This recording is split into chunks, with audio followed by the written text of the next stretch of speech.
inadequacy. It wasn't the mental strain of impoverishment. Everybody who is preoccupied once had free time. So nothing in this life is constant except change. Everything we have in this life is fleeting. Allah says in the Quran, وَالْعَصْرِ إِنَّ الْإِنسَانَ لَفِي خُسْرٍ. By the passage of time, all human beings are in a perpetual state of loss. You know, Imam Shafi'i, who was a great scholar of Islam, he said, if God had only revealed this and nothing else, if the only thing God said was, by the passage of time, all human beings are losing, that would have been enough. Because this is something that is indisputably true. All of us know that to be true. With every breath we take, we're getting older. We're getting closer to our demise. None of us, even my very handsome brother right here, none of us are getting younger. All of us are getting older. You know, a good friend of mine who's a Vietnamese convert to Islam and a professor at Fairfield University, Martin Nguyen, he said, and if you're looking for his book, it's a book called Modern Muslim Theology, and his name is spelled Martin Nguyen, Nguyen, Nguyen, like that. He said, just as people describe, just as we describe ourselves as living, we could describe ourselves as dying.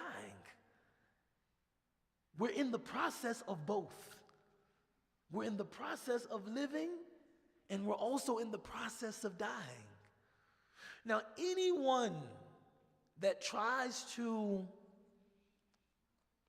grasp, hold, contain any element of this fleeting life, God is promising you, you will not be successful. You will not be able to do that. But if, Allah continues in the surah, إِلَّا الَّذِينَ آمَنُوا وَعَمِلُوا الصَّالِحَاتِ وَتَوَاصَوْا بِالْحَقِّ وَتَوَاصَوْا بِالصَّبْرِ. The only people that are not losing vis-a-vis time are people that believe, people that do good deeds, and people that form communities of encouraging truth and patience. Those people are not losing to time. They're benefiting from time because they are using time to make investments in the akhirah, in the hereafter, where all of us know that we're going. Here, Ibn Ta'ala, he directs our attention to something related to that. He says, a reasonable person, an intelligent person, is more pleased with that which is lasting. In other words, your good deeds. If you know that you are accumulating deeds that you will need when you meet God, a reasonable person is more pleased with that than accumulating money. That you know, either, they say when it comes to money, there is only two possibilities. Either you will leave it in the form of death, or it will leave you in the form of poverty. One of those will certainly happen.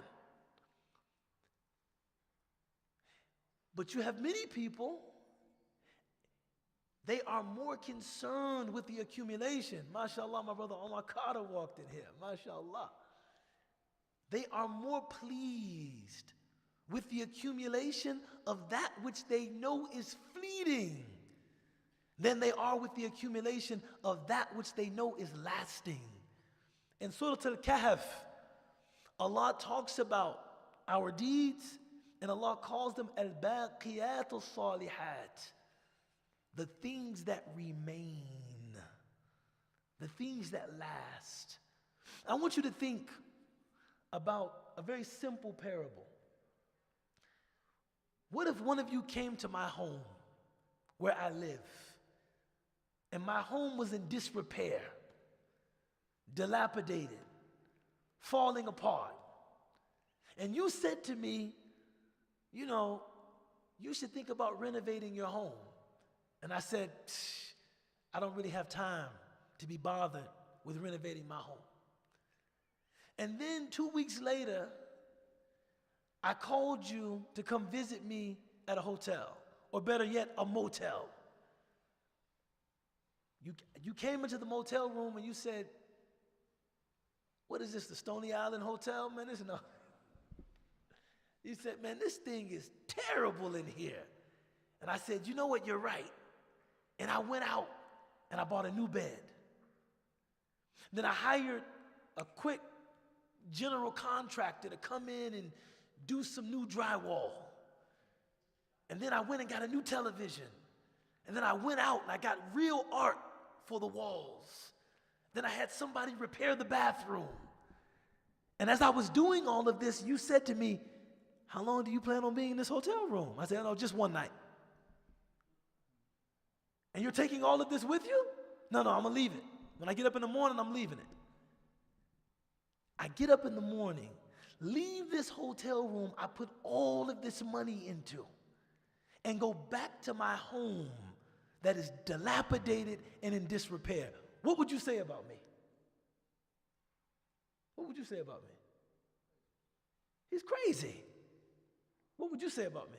I just spent $50,000 making a hotel room comfortable for a night. I leave that hotel room, go back to my home that is falling apart, and I've spent no money on it. What would you say about me? I wasted money. I'm crazy. What would you say about me? He said all of the above, right? All of them would be true. This is the way we treat this life in relation to the akhirah. We spend all of our time, we focus all of our attention on beautifying this life, even though we know we're leaving it tomorrow. We know this. One of the things that makes the human creature unique is that we have a sense of our mortality. We know that we will die. We don't always like to talk about it, but it's something that we know. And yet, we will put all of our effort and energy into making this place comfortable, beautifying it, running around like crazy, and we know we're checking out in the morning. Here he says a reasonable person is more concerned with their home than their hotel room. This for me was one of the great gifts of COVID.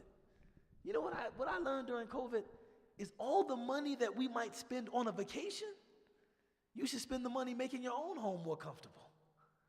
And a person might go and spend all of this money for 7 days in the French Alps and then come back to a home that they don't even like. Now, global pandemic, you're going to end up spending more time in your home. You could have spent that same $25,000 on your own house and you would like it more. This is about our priorities.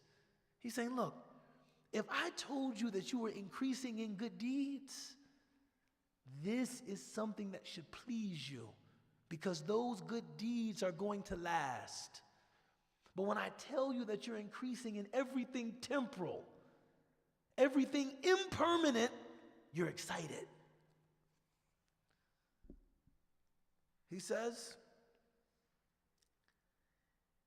a person who is happier with that which is lasting than he or she is with that which fades is reasonable.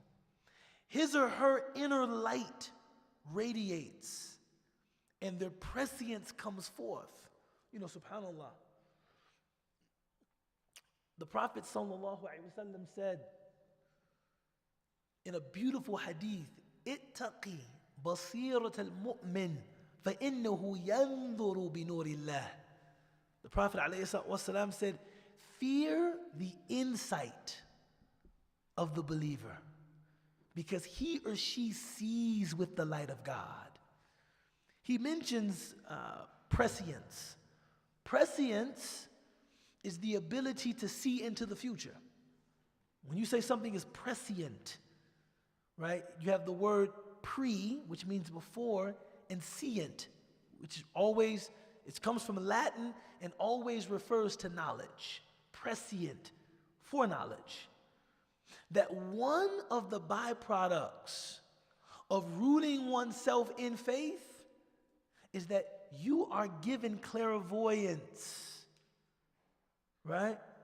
The Prophet sallallahu alaihi wasallam said in an authentic hadith, prophethood has 99 parts. Prophethood has 99 parts. With my advent, sallallahu alaihi wasallam, 98 of them have come to an end, but one will remain until Yawm al-Qiyamah. Ar-ru'yatu as-sadiqah, the true dream. That God will communicate with people through dreams until Yawm al-Qiyamah. The Prophet sallallahu alaihi wasallam said, in every ummah, there were people that were not prophets, but were spoken to by God. And he said, Sayyidina Umar ibn al-Khattab, radiallahu anhu, because he wanted to bring the Sahaba close to this reference. He said, Umar is one of those people. This is something real. Here, Ibn Ta'ala is saying, if you want your inner light to shine, and you want that prescience, you want to become one of those people that have supersensory knowledge, knowledge beyond the five senses, supersensory knowledge, root yourself in that which is lasting. Become an otherworldly person, and literally worlds will open to you. Right? People that only see dunya are limited by dunya. This is all they can see. All they can see is the transitory world. You know, my wife, hafidhahullah, may Allah preserve her, is listening to this book called The Barakah Effect, or the Barakah Culture. And even though I pretend like I'm not listening, I'm listening very closely. You know? Men and our egos, subhanAllah, right? I'm listening very closely. And if I were to summarize the book in one word, barakah is a kind of positive energy that God puts into something so that that thing is capable of exceeding its regular capacity. If there's blessing, barakah, I would translate it as blessing. If there's blessing in your time, you get more out of that time than you ordinarily would. If there's blessing in your money, you can do more with that money than you ordinarily would be able to do. If there's blessing in your relationships, you get things out of those relationships. If there's blessing in food, it requires a smaller amount to satiate you. All of this is from blessing. And it's super sensory. It is not quantitative. It's not something that, you know, you just get more money and you get more blessing. Or you just have more time and you have more blessing. It's super sensory. But the way that one achieves this blessing is by rooting herself in akhirah. Being a person that's less concerned about the dunya, then you're less limited by the dunya. You see how that works? People whose ultimate concern is this world, that's all they can see. So when they're balancing their budget, it's, you know, profits, losses, profits, losses. That's all they can see. Somebody focused on barakah, they see, no, we took some of the money from the business, we gave sadaqah with it. Now, a person strictly looking at this through the lens of dunya would have to write this as a loss. We gave $3,000 of charity, we lost $3,000. Somebody who's focused on akhirah, they say, no, that's a gain. God is giving us through our charity. God is taking care of us through our willingness to care for other people. That's prescience. That's prescience, that I see something more than just profits and losses. There are bigger ideas, bigger concepts like barakah. I do things not just to ensure my worldly success, but I do things to ensure my otherworldly success. That's prescience. And here he's saying, if you focus on akhirah, you focus on the baqiyat al-salihat, those things that remain, you gain access to that kind of knowledge. That kind of reasoning makes sense to you. You know, it's always amazing to me that some people, especially if they are people whose concern is limited to the dunya, they will never understand that calculus. Wait, hold on. Wait. You're in need of money yourself and you gave money? Why would you do something like that? They don't get it. To them, it's almost a foreign language. Wait, you did what? Why would you do something like that? They don't get it. They just don't get it. And here, he's saying, if you want to be someone that gets it, I get it. You have to focus on the things that remain. And you should be less concerned about that which is temporal. He said, thus, he turns away from this abode and leaves it behind, forsaking it and closing his eyes to it, neither taking it as a home nor making it a resting place. The Prophet ﷺ, he said, be in this world as a traveler. Be in this world as a wayfarer, somebody just moving through this world. Once, some of the Sahaba, Ridwan alayhim ajma'een, may God be pleased with them, they asked the Prophet ﷺ for an example of his likeness, meaning, give us a parable. Tell us something we could compare you to. He said, I'm like a person traveling that just decided to take rest under a tree for shade that has to continue his journey. That is how I live in this world. This world is just me taking rest under a tree, being shaded temporarily, but the journey must continue. I think that this example has a great deal of significance because usually when you see a traveler, she's already coming from somewhere and she's going to somewhere different. One of the lesser talked about aspects of our cosmology is that we don't believe that we as individuals began just at conception. Way before that. Way before that. You began at the moment of Alastu bi Rabbikum, am I not your Lord? That is your origin. Your origin, you were created with Adam alayhi salam.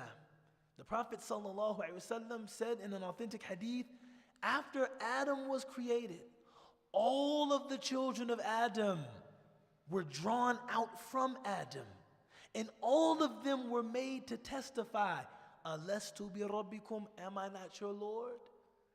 And we all replied, Bala, of course. Of course you are. When we are conceived, we are ensouled. Our souls are placed in those embryos. But the soul is pre-existent. You didn't start with this world. You began somewhere different. This is a rest stop. And you will not end in this world. You're going to somewhere different. You know, I was reading this non-Muslim writer. And she said, a lot of people think that the opposite of death is life. She said the opposite of death is birth. Birth represents what? A transition. You're going from one realm in which you existed to another realm in which you're going to exist. And in death, you will go from one realm in which you exist to another realm in which you're going to exist. Now imagine if somebody could speak to a fetus in the womb, and a person was telling them, at some point you're going to leave this, and you're going to enter a completely different realm. And imagine that fetus telling you, man, get out of here. No way. I'm going to be right here connected to my host through this umbilicus forever. No. 9 months later, something different is going to occur. The same thing is true with death. And we would be like that fetus. No, this is it. You're here, and then that's it. No. Just as you came into this from something else, you will leave this and go into something else. Right? Don't take this world as a permanent home.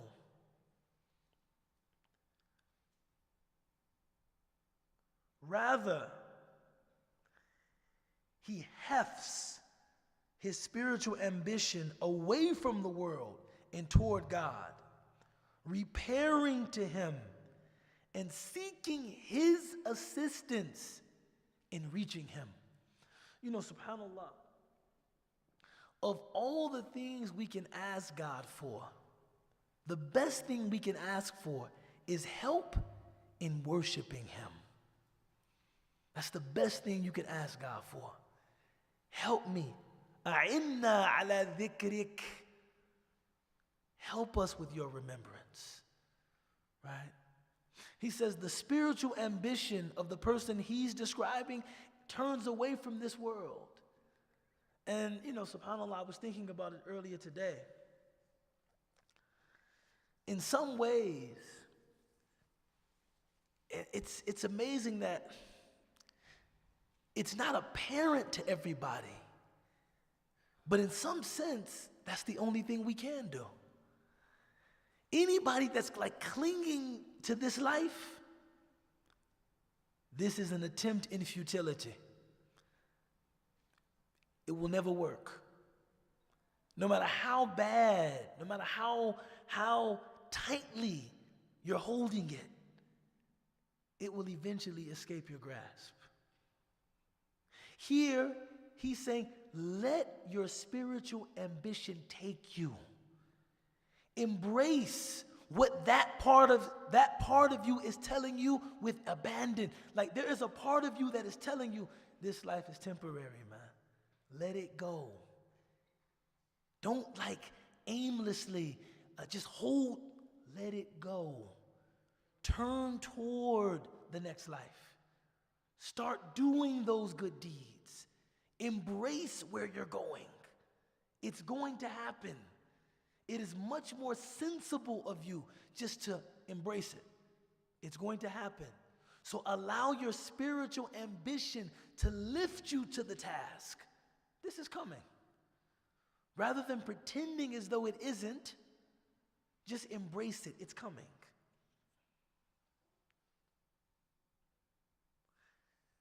He said, rather, he hefts his spiritual ambition away from the life of this world, turning toward God, repairing to him, and seeking his assistance in reaching him. His mount of determination never wavering, rather complying with his spiritual ambition. Once I was seated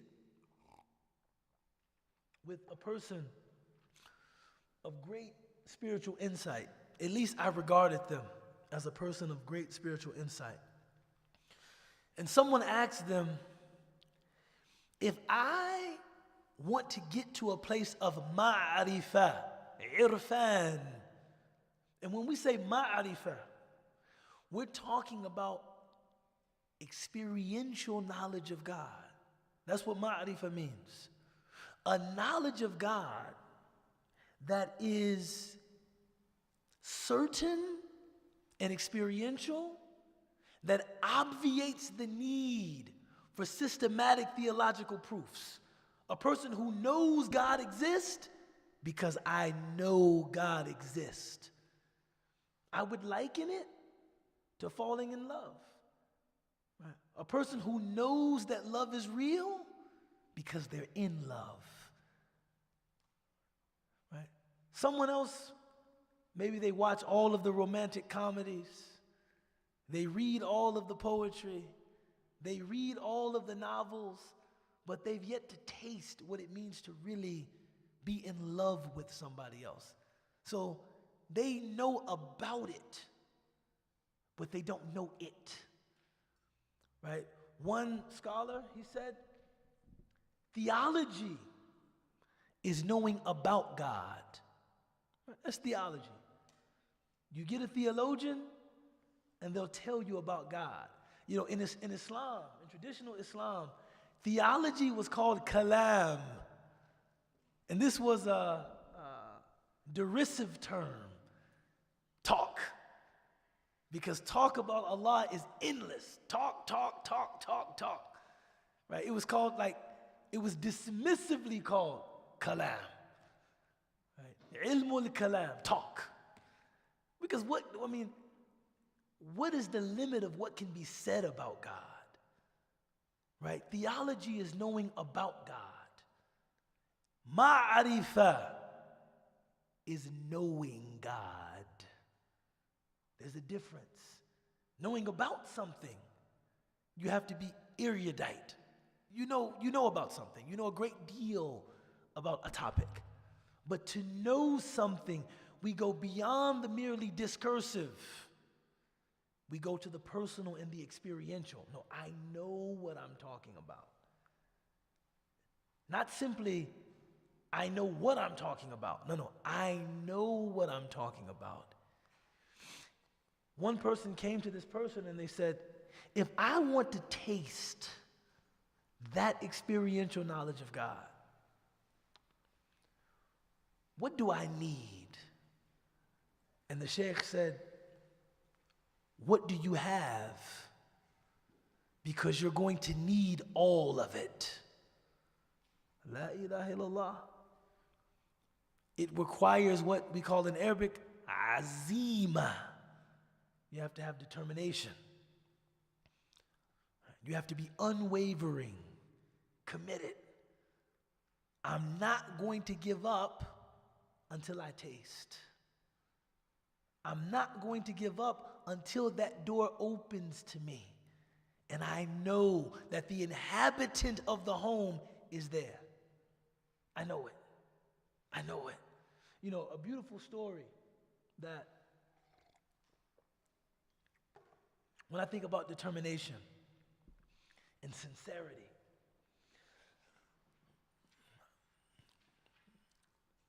a long time ago, I was in Cook County Jail.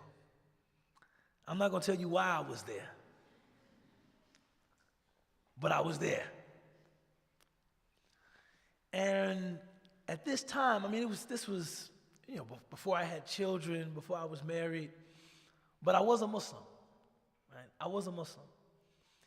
And prior to that stint, and I was facing a very serious charge. It wasn't anything light.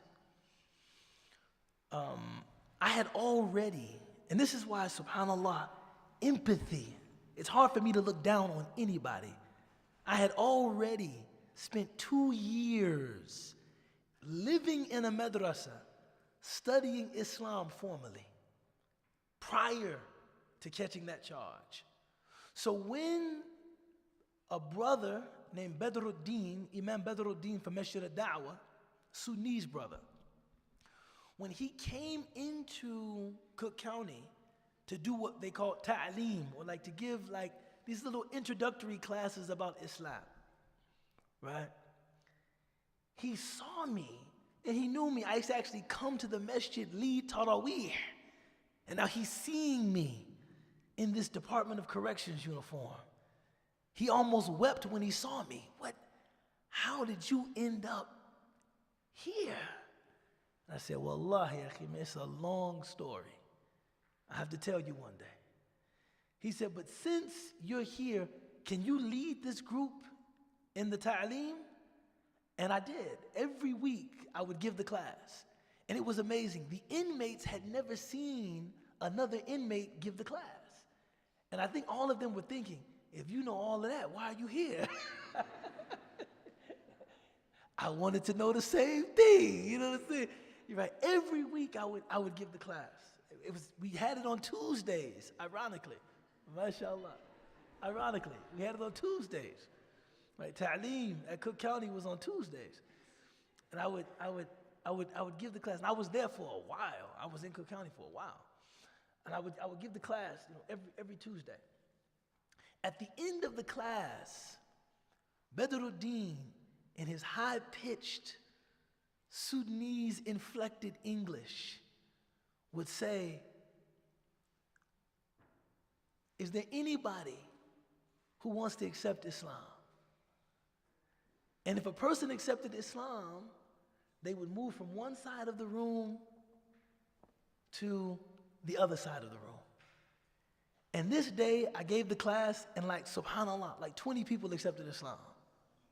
MashaAllah, 20 people. But there was one person who didn't accept Islam. Alhamdulillah. And so he was the last person seated on the right side of the room. And Badruddin said to him, you mean you don't want to become Muslim? He said, not yet. You don't want to be saved from nar? You don't want to be saved from hell? I said, I'm thinking about it. He said, you don't want to go to Jannah? He said, I said, I'm thinking about it. At this point, I intervened. I said, Badruddin, la ikraha fi din. There's no compulsion in religion. He came, he sat respectfully, he listened. That's all we ask.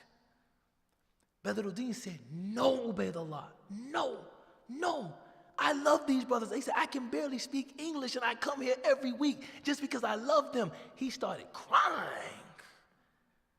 This young man, a young black man, he looked at this Sudanese man crying for him. And then he started crying. And he accepted Islam.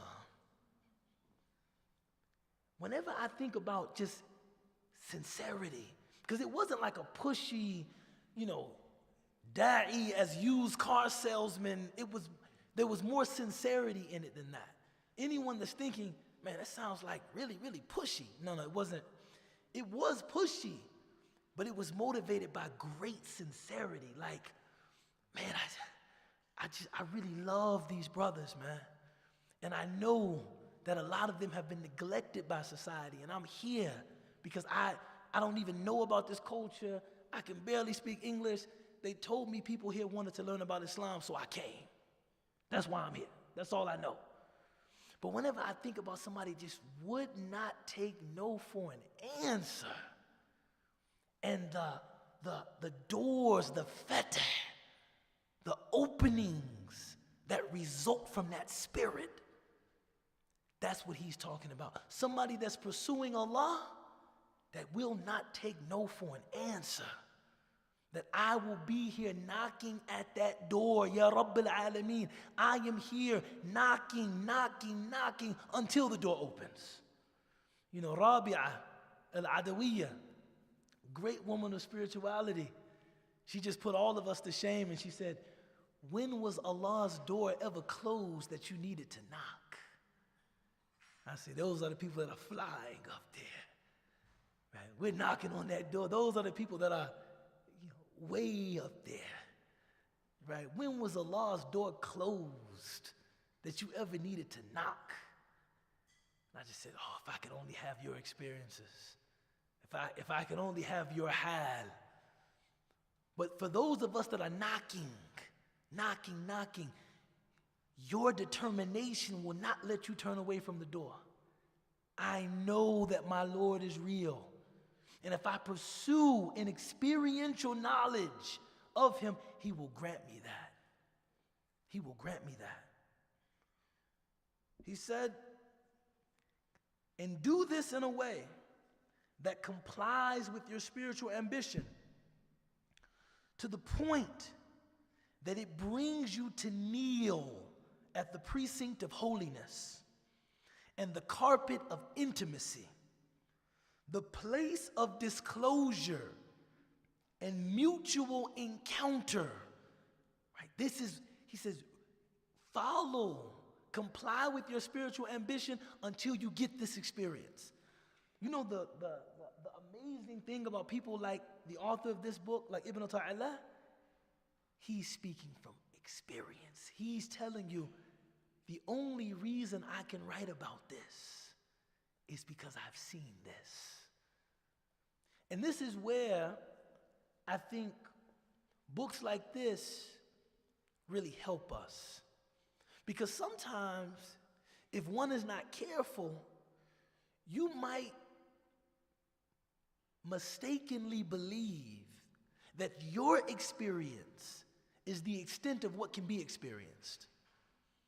And this, to me, this is my own interpretation. One of the meanings of the verse in the Quran where Allah subhanahu wa ta'ala says, and don't make us people that have a ghil, that have like an animosity toward the believers. That's a verse in the Quran. Oh Allah, don't make us people that have animosity toward the believers. You know what I think that's about? Some people who maybe haven't experienced a lot of progress and advancement spiritually, they start looking at people that have, and they have to second guess them. You're probably a fake. It's probably not real. You know what? You don't know nothing about Allah. This is all fake. It's all performative. You come out here pretending to be so good. You're probably addicted to pornography. Yeah. You know, you probably drink wine in your spare time. Yeah. I've seen this. And the only thing that this is a person is frustrated that the contentment that somebody finds in dhikr, they don't find that contentment. The contentment that a person finds in being mutadayyin, that they find in being religious, they don't find it. So what? Now they have to somehow strip them of their integrity so that you feel comfortable in your own low spiritual state. Nah.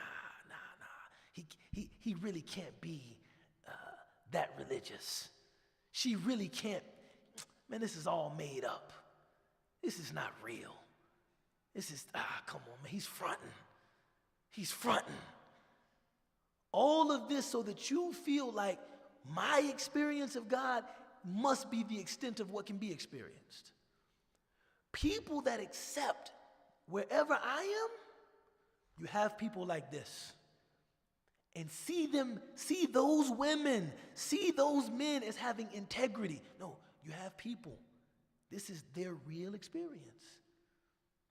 There are people who, he's not making this up when he's talking about the carpet of intimacy, the place of mutual disclosure, where you are opening your heart to Allah and Allah is opening things to you. That's a real place and he's saying what? I've been there. This is real. I've been there.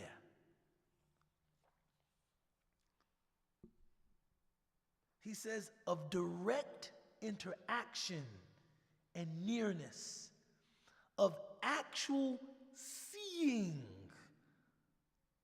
His words, not mine. I'm just teaching the book.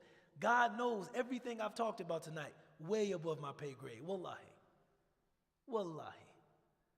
I'm looking at this as I'm reading it in preparation for class today like, why am I teaching this?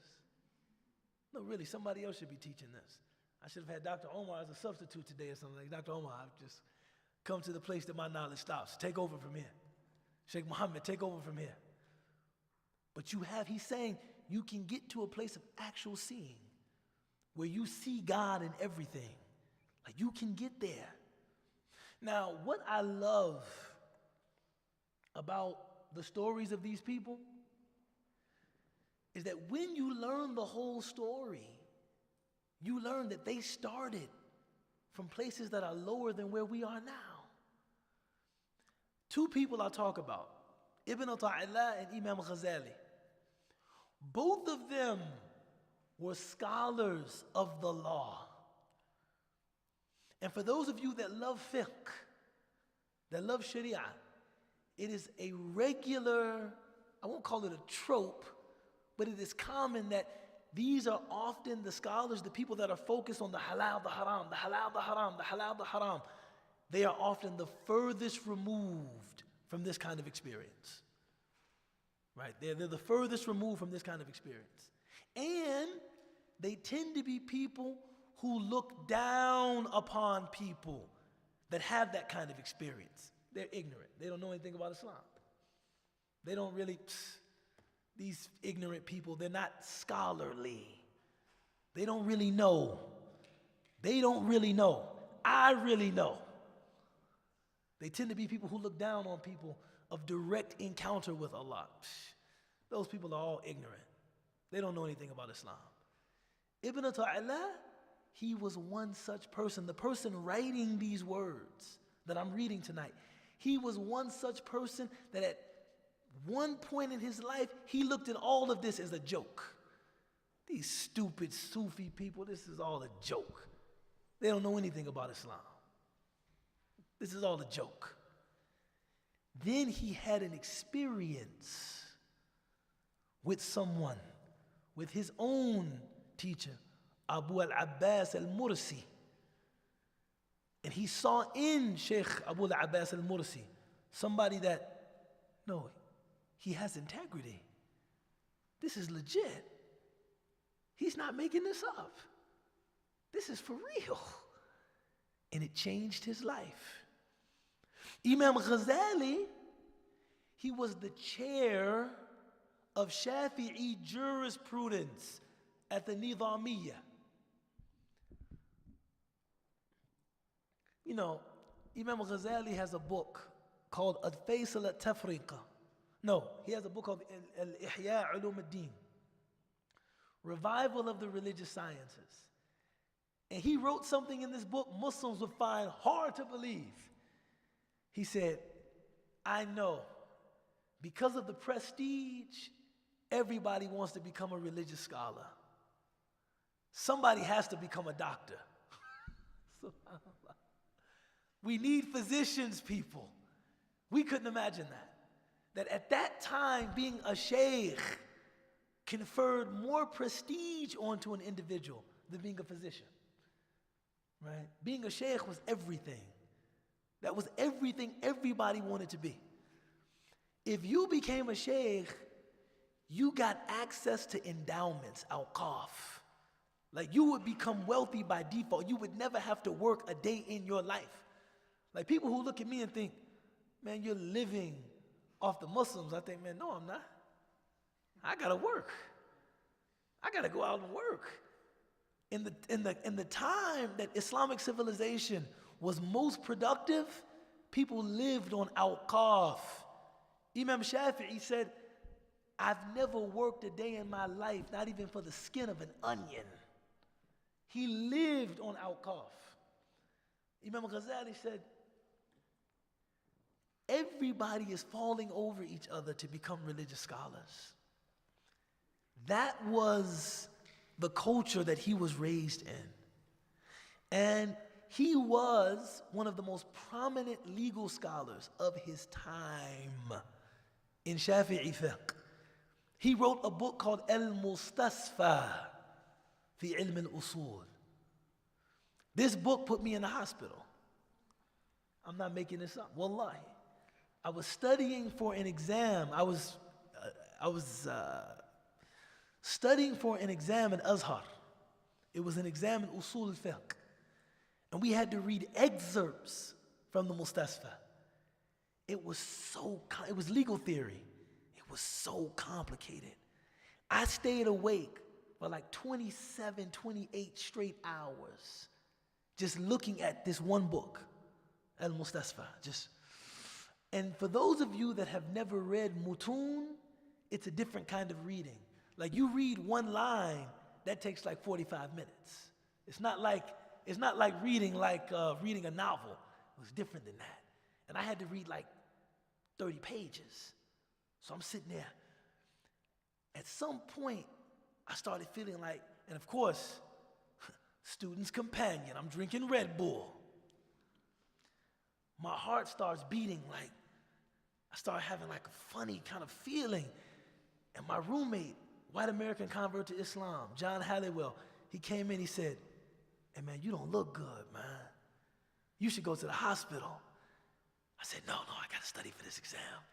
He closed the book, said, "Ubayd, you're going to the hospital." I walk into the hospital. They're examining me. He puts the stethoscope on my chest, he's listening. He says, "What were you doing before you came in?" I said, "I was studying for an usul exam." He said, "What were you reading?" I said, "The Mustasfa." He took off the stethoscope. This has happened before. This has happened before. This has happened before. I mean, it was like burning my brain trying to. He said, "Go home, 48 hours, no reading, no studying. Sleep. When you wake up, go for a walk. Just pray your prayers and just relax for a couple days. Go back to the studying, you'll be fine." You know, I left the hospital. True story. You can ask John Halliwell if you see him. True story. Imam Ghazali used to write books like that. Complicated, complex legal theory. And when he would see people claiming to have an experiential knowledge of God, he would laugh at them. These little silly, simple-minded people, they don't know anything about God, right? Then he himself had a nervous breakdown. He had a nervous breakdown. And he had a nervous breakdown. Man, I could tell you the whole story. But he had a nervous breakdown because he didn't have certainty. He's like, "Man, I have all of this information, but I don't have certainty about my Lord." He ended up spending 10 years studying at the feet of the people he thought were simple, ignorant, unlettered people. And after that 10 years, he said, now I got it. Now I know. And his magnum opus was trying to join his academic training with that experiential knowledge. That's the Ihya Ulumuddin. That's why he wrote that book. Trying to say all of this knowledge I had and I didn't know anything. But I'm not saying it's worthless. I just didn't know anything. Now I really know something and I can contextualize all of that erudition, all of that book knowledge. My point in mentioning this is that however you think of yourself in relation to the kinds of states being described here, there were people who thought themselves even more distant from what he's talking about. But through their determination, they tasted, they experienced. So even if this isn't real to you, it can become real to you, right? But it requires determination. أقول قولي هذا وأستغفر الله لي ولكم ولسائر المسلمين وآخر دعوانا أن الحمد لله رب العالمين.